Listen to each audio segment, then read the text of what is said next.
Cordial saludo, mi nombre es Elisa Alejandra Carrascal Guzmán y le doy la bienvenida a este análisis jurisprudencial sobre procedimiento tributario y control fiscal. Durante los próximos 30 minutos estudiaremos paso a paso una sentencia de la sección cuarta del Consejo de Estado, identificada con la radicación 68001-2331-000-2007 00-583-01, expediente 18405 del 19 de abril del 2012, y extraeremos de ella lecciones prácticas para la asesoría tributaria. Para entender el caso, debemos trazar la línea del tiempo del procedimiento. Todo inicia con la declaración privada del contribuyente que, por mandato del artículo 746 del Estatuto Tributario, goza de presunción de veracidad. Se tiene por cierto los hechos declarados mientras la DIAN no demuestre lo contrario. A partir de allí, la Administración ejerce sus facultades de fiscalización. Si encuentra inconsistencia, no sanciona de inmediato. Primero profiere un requerimiento especial, donde propone las modificaciones y otorga un plazo de respuesta. Si no queda convencida, expide la liquidación oficial de revisión, que es el acto que determina oficialmente el mayor impuesto, y en su caso las sanciones. Es contra este acto que comienza la verdadera defensa del contribuyente. Primero en sede administrativa mediante los recursos y después ante el juez contencioso administrativo. Hablaremos ahora de los recursos. Aquí hay un punto que conviene aclarar en materia de impuestos nacionales. No procede ni la reposición ni la apelación, porque el legislador diseñó el recurso de reconsideración del artículo 720 como un recurso de revisión integral del acto. Tenemos exactamente 2 meses contados desde la notificación para interponerlo. Es un término fatal si se vence. Contamos con dos figuras excepcionales, que es la revocatoria directa de los artículos 736 a 738 para corregir actos manifiestamente ilegales, y muy importante, el persalto del parágrafo del artículo 720, que nos permite, cuando hemos respondido en debida forma el requerimiento especial, prescindir del recurso de reconsideración y demandar directamente ante la jurisdicción contenciosa administrativa. Esta figura esta figura es muy importante y hay que guardarla en la memoria porque sería nuestra mejor herramienta de prevención al final. Cuando el texto normativo es claro, entramos a la sentencia que da sentido a toda esta actividad. Se trata de un fallo de la sección cuarta del Consejo de Estado, que es la sala especializada en asuntos tributarios aduaneros dentro de la jurisdicción de lo contencioso administrativo. La radicación es 68001-2331-000-2007, 008-583-01, expediente 18405, proferido el 19 de abril del 2002. Veamos los hechos. Una empresa presentó su declaración de impuestos sobre la renta. En el desarrollo de sus facultades, la DIAN fiscalizó esa declaración y cuestionó una parte significativa de los costos. En nuestro caso, cerca del 40%. ¿Cuál fue el argumento de la administración? ¿Qué son esos costos? ¿Por qué no estaban debidamente soportados? Faltaba lo que llamábamos bancarización, es decir, el uso de canales financieros como medio de pago, y faltaban soportes que la DIAN consideraba idóneos. Con base en este rechazo, la administración no solo aumentó el impuesto a cargo, sino que además impuso una sanción por inexactitud, que en su momento podía ser muy honorosa para dimensionar lo que estaba en juego. Recordemos que en el impuesto sobre la renta, los costos disminuyen la base gravable. Por eso rechazar el 40% de los costos eleva de forma dramática el impuesto a cargo. Además, la ley exige que esos costos cumplan los requisitos del artículo 107 del Estatuto Tributario: relación de causalidad con la actividad productora de renta, necesidad y proporcionalidad. La discusión entonces no era menor, definía la viabilidad económica y resultado del periodo. El contribuyente, por su parte, sostuvo que esos costos sí eran reales, que estaban registrados en su contabilidad llevada en debida forma, y que la discusión no era sobre la existencia del gasto, sino sobre la manera de acreditarlo, es decir, una diferencia de interpretación, no una falsedad. Es aquí donde surge el problema jurídico que la sala debe resolver y que les pido tener presente durante todo el análisis. ¿Por qué la DIAN rechaza esos costos e impone la sanción por inexactitud? A pesar de que estaban soportados en la contabilidad del contribuyente y que existía una diferencia razonable de criterios sobre la forma de acreditar. Dicho de otro modo, ¿dónde termina la facultad de fiscalizadora del Estado y dónde empieza la protección al debido proceso del contribuyente? Esa tensión es el núcleo de todo lo que veremos a continuación. Entonces, ahora en las consideraciones de la sala, que es la sección más extensa y por eso voy a desarrollarlo con calma. Lo primero que aborda el Consejo de Estado es la valoración de la prueba y aquí hay tres ideas fundamentales. La primera es la sana crítica. El artículo 743 del Estatuto Tributario establece que la idoneidad de los medios de prueba dependen de las exigencias legales, pero que su valoración debe hacerse conforme a la sana crítica. ¿Qué significa esto en la práctica? Que las pruebas no se analizan de forma aislada ni con el criterio subjetivo del funcionario que revisa, sino un conjunto de manera lógica y razonada. La sala les recuerda a la DIAN que no basta con afirmar que un soporte no le parece suficiente, o debe explicar con razones objetivas, porque la prueba no acredita el hecho. La segunda idea es la prueba de indicios, regulada en el artículo 754. Un indicio es un hecho conocido del cual se infiere otro desconocido. La sala insiste en que los indicios deben apreciarse articulados entre sí. En su conjunto, esto es muy relevante para nuestro caso. La ausencia de un soporte formal puntual no destruye automáticamente la realidad económica de un costo. Si existen otros elementos como la contabilidad, los contratos y los registros que en conjunto demuestran que la operación efectivamente ocurrió, pensemos en un ejemplo, si un pago carece de un sello determinado, pero existe el contrato firmado, la factura, el registro contable y el ingreso correlativo en cabeza del tercero, el conjunto de esos indicios acredita la operación con mucha más fuerza que la ausencia de un solo formalismo. Y la tercera idea es la presunción de veracidad, que ya mencionamos al inicio. El artículo 147-46 dispone que los hechos declarados se presumen ciertos. La consecuencia procesal de esto es decisiva. La carga de la prueba para desvirtuar la declaración recae sobre la administración, no sobre el contribuyente. Es la DIAN la que debe mostrar con elementos serios y suficientes que el costo no existió o que no cumplen los requisitos legales. Invertir esa carga exigiéndole al contribuyente que pruebe lo que ya declaró bajo la presunción de veracidad. Vulnera sus garantías. Estas tres ideas, sana crítica, indicio y presunción de veracidad, son el cimiento de todo el razonamiento del tribunal. El segundo gran tema que veremos son las consideraciones de la sala en la sanción por inexactitud y es probablemente el punto más importante para la práctica profesional. Veamos primero la posición del área. La administración exigía la bancarización y unos soportes que ella consideraba idóneos para aceptar el costo.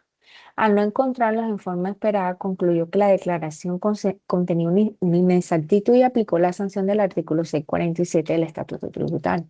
Conviene recordar que para la época del fallo esta sanción podía equivaler al 160 160% del mayor valor a pagar. Con la reforma de la ley 1819, la tarifa general se redujo al 100%, pero en cualquier caso hablamos de una muy gravosa multa. Frente a esto, el criterio de la sala es claro y consistente y constituye la regla que debe memorizar. La diferencia entre las partes no era mentira ni una omisión discreción, era una diferencia de interpretación sobre cómo debía certificarse el pago y acreditarse el costo. El contribuyente no incluyó datos falsos ni incompletos, declaró hechos ciertos. ¿Sí? Conviene tener clara la diferencia, omitir un ingreso o inventar un costo inexistente si hay una inexactitud sancionable.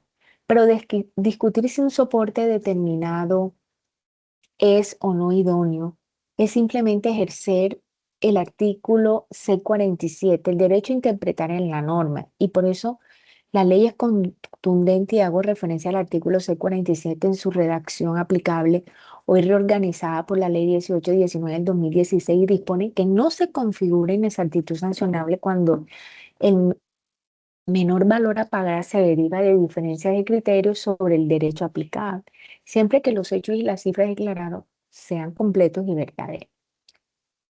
¿Por qué es tan importante esta distinción? Porque marca la frontera entre dos cosas muy distintas: defraudar al fisco, que sí merece sanción, y discrepar la legitimidad sobre la interpretación de una norma, que es un derecho del contribuyente. Sancionar la simple diferencia de criterios equivaldría a castigar quien ejerce su derecho de defensa y su autonomía interpretativa. Por eso la sala concluye que en este caso imponer la sanción por inexactitud desconoce el debido proceso y debe levantarse. Esta regla, colegas, es uno de los argumentos y de defensa más poderosos que tenemos en cualquier discusión tributaria. Para cerrar las consideraciones, la sala analiza también tres aspectos adicionales que contemplan su razonamiento y que conviene desarrollar con detalle. ¿Cuál es el primero? La prueba pericial. Cuando la controversia exige conocimientos técnicos especializados, por ejemplo, determinar la realidad de unos pagos, la trazabilidad contable o la correspondencia entre los registros y las operaciones, la simple afirmación de cualquiera de las partes no es suficiente. El medio idóneo es el dictamen pericial rendido por un experto, pero la sala precisa algo importante: el juez no queda atado al dictamen, lo valora conforme a la sana crítica, atendiendo a su fundamentación, a la claridad de su razonamiento y a la firmeza de sus conclusiones. Un peritaje bien fundamentado tiene un peso enormemente, y uno superficial no tiene ese peso. El segundo aspecto es el agotamiento de la vía gubernativa. Antes de poder demandar, el contribuyente debe haber agotado correctamente la sede administrativa, normalmente mediante recurso de reconsideración. El concepto de Estado verifica este presupuesto porque es el que habilita el control judicial del acto. Si la vía gubernativa no se agota en debida forma, la demanda puede resultar improcedente. Por eso insisto tanto en el manejo de los términos y de los recursos. Y el tercer aspecto transversal en todo el fallo es la motivación del acto administrativo. Tanto el requerimiento especial como la liquidación oficial de revisión deben estar debidamente motivados. Es decir, deben expresar de forma clara y suficiente los hechos y las razones de derecho que sustentan la decisión. Una motivación insuficiente, ambigua, meramente formal, vulnera el derecho de defensa, porque el contribuyente no puede controvertir aquello que no comprende y vicia de nulidad el acto.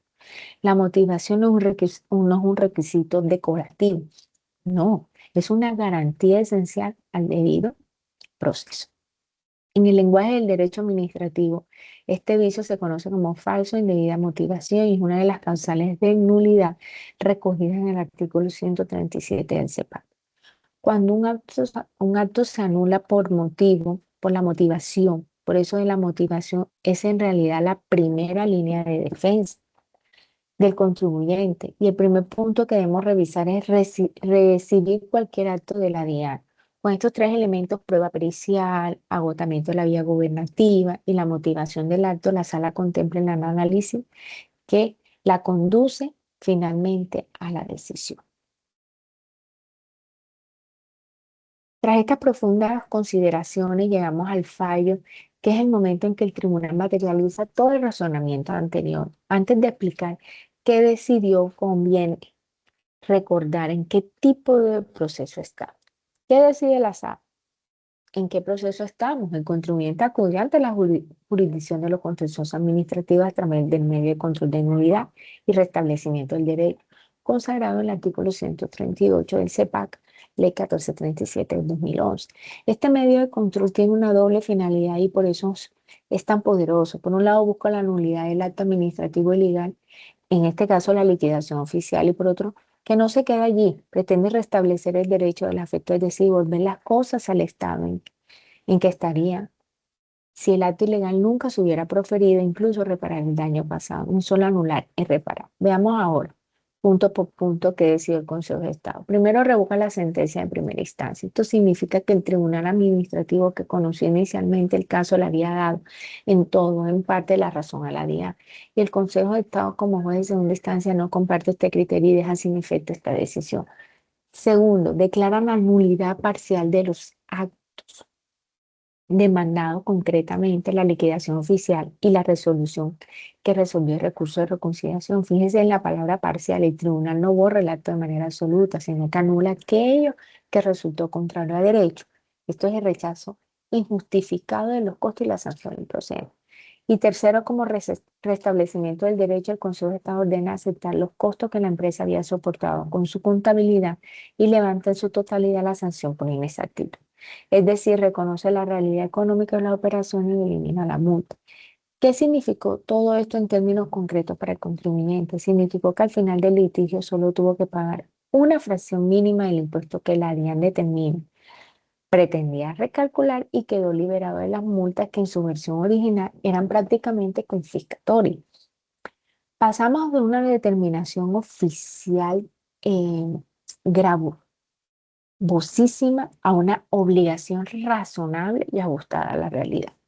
Conviene precisar los efectos prácticos del restablecimiento. Si el contribuyente ya había pagado sumas con ocasión a los actos anulados, el restablecimiento puede traducirse en la devolución o compensación de lo pagado en exceso, porque nadie está obligado a soportar el pago de lo que no debe.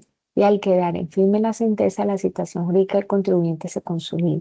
La administración no puede volver a discutir lo ya resuelto sobre ese periodo y esos conceptos. Permítame una reflexión sobre el alcance de este fallo. Esta no es simplemente una victoria económica para una empresa, esto es una victoria del debido proceso.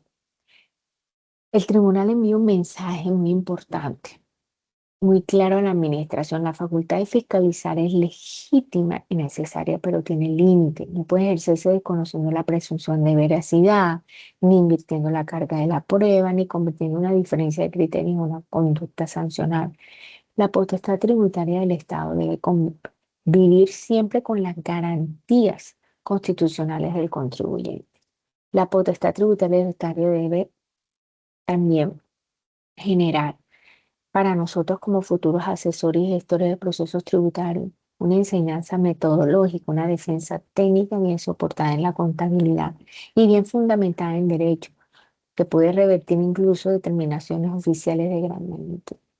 La clave no está en la improvisación, sino en la preparación.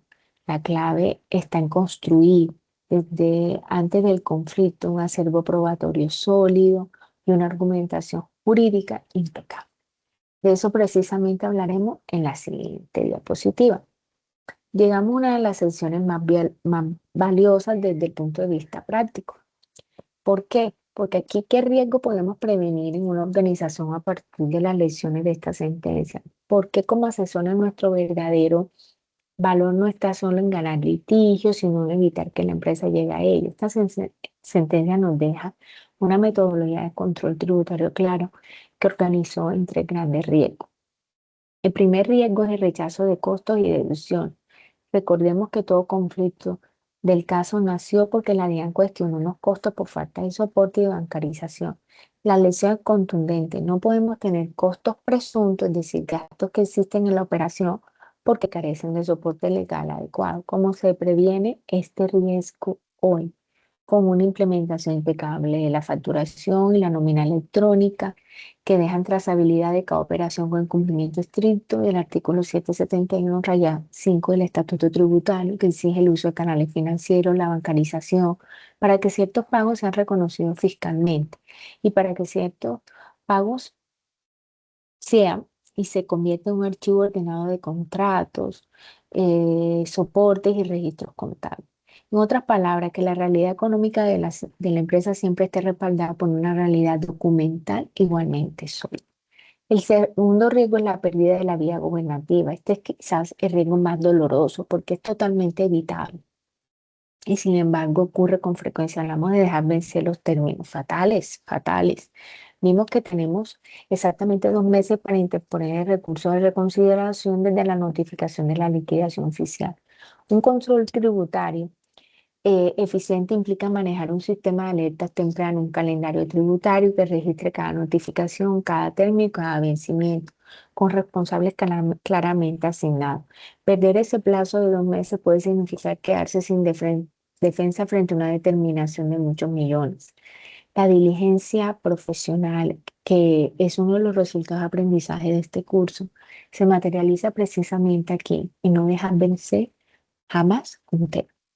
Y el tercer riesgo es el desgaste administrativo y el costo del litigio prolongado. Defenderse cuesta tiempo, dinero y energía organizacional. Aquí recuperamos la figura que le pedí memorizar, el persalto. Si la empresa asesorada técnicamente responde de manera completa y de fondo a los requerimientos, el requerimiento especial, construye desde el inicio un expediente sólido que le permite llegar al caso, activar la estrategia del persalto y prescindir del recurso de reconsideración y acudir inmediatamente al control judicial, irse ante el juez contencioso, ahorrando años de discusión administrativa, es excelente. Se observan los dos riesgos están conectados por un hilo común. La prevención se construye antes del conflicto, no durante él. Por eso el rol del asesor tributario moderno es eminentemente preventivo. Traduce la jurisprudencia como lo que hoy analizamos en política, controles y procedimientos concretos dentro de la organización. Permítanme resumir esta metodología de control en 4 pasos sencillos que cualquier organización puede adoptar. Primero, soportar documentos cada operación con su factura periódicamente, sus contratos y sus pagos bancarizados. Segundo, conciliar, verificar previamente que la contabilidad coincide con todas las declaraciones y con la información exógena reportada a la DIAN. Tercero, alertar, mantener un calendario de términos y vencimientos con responsables asignados. Y cuarto, responder antes de fondo y a tiempo cada requerimiento ordinario, requerimientos especiales, siempre dejando lista la puerta al persalto, soportar, conciliar, alertar y responder. Esto es, en esencia, la verdadera gestión de procesos tributarios. Convertir una sentencia en una herramienta de protección para la empresa. Eh, pues llegamos a la conclusión de la actividad del curso y quiero dividirla en 2 planos. Lo que nos deja esta actividad y lo que me llegó del curso. En cuanto a la actividad, pues la enseñanza central es que el derecho tributario no se reduce a liquidar números ni a llenar formularios. Es ante todo una defensa estratégica fundada en la Constitución, en el respeto al debido proceso.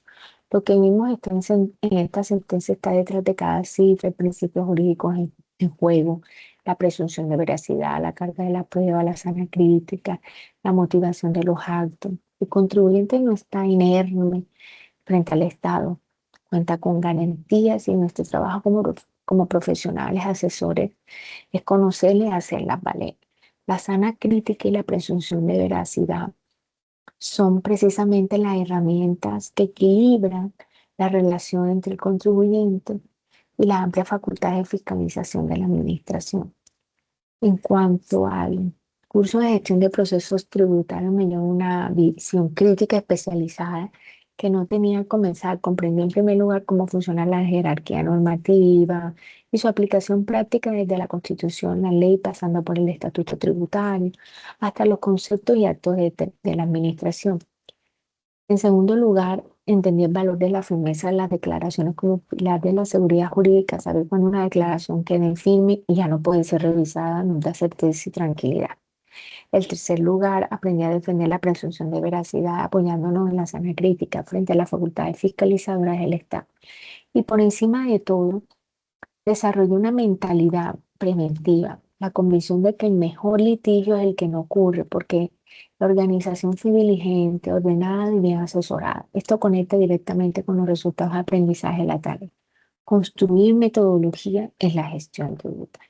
Quiero subrayar que este aprendizaje no es solo teórico, hoy soy capaz de leer un acto en la administración, identificar de inmediato si están bien motivados, si respetan los términos, y si invierte indebidamente la carga de la prueba. Esa capacidad de lectura crítica es para mí el mayor valor que me deja el curso, porque transforma al profesional de un simple liquidador de impuestos a un verdadero asesor estratégico. Ha sido un recorrido fundamental para mi formación. Para cerrar, permita recoger en una escena todo lo que hemos en una soledad todo lo que hemos recorrido. A lo largo de estos 30 minutos vimos cómo una empresa enfrenta una determinación oficial gravosa y una sanción por inexactitud que logró el Consejo de Estado le diera razón sobre que se construyó esa victoria sobre tres pilares: el debido proceso, la sana crítica y la valoración de las pruebas.